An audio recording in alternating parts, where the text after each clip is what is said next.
নমস্কাৰ আপোনালোক সকলোকে মোৰ ইউটিউব চেনেল আসাম এক্সাম কৰ্ণাৰলৈ স্বাগতম জনাইছোঁ। এছএটি ডিএলএডৰ স্পৰ্ট এডমিশ্যনৰ যি ৰাউণ্ড 2 নটিচ আছিল ইতিমধ্যে আউট হৈছে, লগতে ভেকেঞ্চি লিষ্টখনো দিছে আৰু যিসকলে ছিট নাপালে এতিয়ালৈকে তেওঁলোকৰ বাবে এটা ভাল খবৰ জনাইছে এছএটিৰ ফালৰ পৰা। গতিকে আপোনালোকে প্ৰথমৰ পৰা ভিডিঅ'টো শেষলৈকে চাব। ইয়াত উল্লেখ কৰিছে this is inform to all concerned that spot counselling for admission round 2 into 2-year DElEd 2024-26 will be held on 18 November. অৰ্থাৎ আপোনালোকৰ যি আপোনালোকৰ ৰাউণ্ড 2 এডমিশ্যন আছে, স্পৰ্ট এডমিশ্যন আছে, সেয়া 18 নৱেম্বৰত অনুষ্ঠিত হ'ব। In some of the TEI where few seats are lying vacant reporting enclosed herewith অৰ্থাৎ ভেকেঞ্চি লিষ্ট দি দিয়া হৈছে। Interested candidate who have not got admission into the course till now may report to the principal of TEI of their respective district where they are appeared। অৰ্থাৎ আপোনালোকে যিসকলে এতিয়ালৈকে seat নাপালে vacancy লিষ্টখন চাই পেলাই আপোনালোকে এতিয়া কি কৰিব পাৰে, যিবিলাক কলেজ আছিলে আপোনালোকৰ ডিষ্ট্ৰিক্টত য'ত আপোনালোকে প্ৰি এণ্ট্ৰি টেষ্ট দিছিলে তাত গৈ আপোনালোকে ৰিপৰ্টিং কৰিব পাৰে, সেইখিনি কথা উল্লেখ কৰিছে। তাৰপিছত উল্লেখ কৰিছে moreover candidate irrespective of any district seeking admission may also report to the principal of Kaliabor college of education. ইয়াত উল্লেখ কৰিছে যে যিকোনো ডিষ্ট্ৰিক্টৰ ষ্টুডেণ্টে যদি এডমিশ্যন ল'ব বিচাৰিছে তেতিয়াহ'লে আপুনি কি কৰিব লাগিব, কলিয়াবৰ কলেজ অফ এডুকেশ্যনৰ প্ৰিন্সিপালৰ ওচৰত গৈ ৰিপৰ্ট কৰিব লাগিব।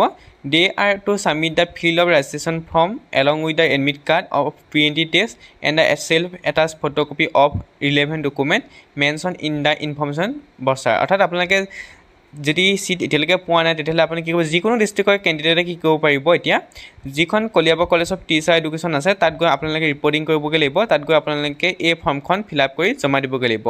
তাৰপিছত কৈছে আপোনালোকৰ যি 18 নৱেম্বৰত এডমিশ্যন হ'ব। তাৰপিছত 20 নৱেম্বৰত আপোনালোকৰ 2024-26 বৰ্ষৰ যি ডিএলএড আছে সেয়া ক্ল'জ কৰা হ'ব।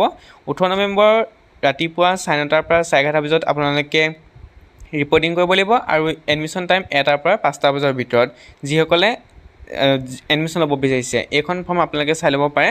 কিন্তু আপোনালোকে কি কৰিব পাৰিব, যিসকলে চিট নাপালে অৰ্থাৎ আপোনালোকৰ ডিষ্ট্ৰিক্টত চিট খালী নাই, এতিয়াই আপোনালোকে যাব পাৰিব যি কলিয়াবৰ কলেজ অফ এডুকেশ্যন আছে তাত গৈ আপোনালোকে এতিয়া যিকোনো ডিষ্ট্ৰিক্টৰ ষ্টুডেণ্টে পাৰিব, ইয়াত কোনো ডিষ্ট্ৰিক্ট বুলি কোৱা নাই, যিকোনো ডিষ্ট্ৰিক্টৰ ষ্টুডেণ্টে গৈ পেলাই তাত গৈ আপোনালোকৰ যি এডমিট কাৰ্ড আছে এই ফৰ্মখন ফিল আপ কৰিব, দি থৈ আহিবলৈ কৈছে।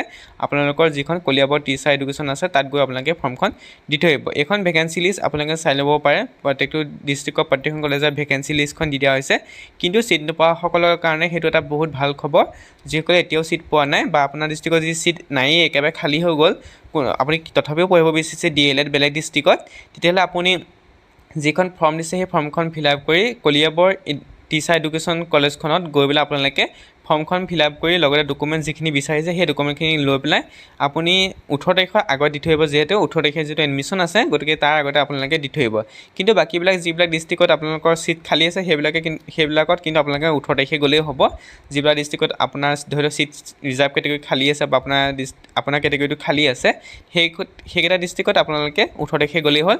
কিন্তু যিকেইটা ডিষ্ট্ৰিক্টত একেবাৰে চিট খালী নাই আপোনালোকে তথাপিও ডিএলএড পঢ়িব বিচাৰিছে সেইকেইটাৰ কাৰণে আপোনালোকে 18 তাৰিখৰ আগত যাব কলিয়াবৰ কলেজত গৈ পেলাই আপোনালোকে ফৰ্মখন ছাবমিট কৰি থৈ আহিব। হয়তো আপোনালোকৰ যিবিলাক ডিষ্ট্ৰিক্টত চিট খালী থাকি গ'ল তাত হয়তো আপোনাক এডমিশ্যন দিবও পাৰে।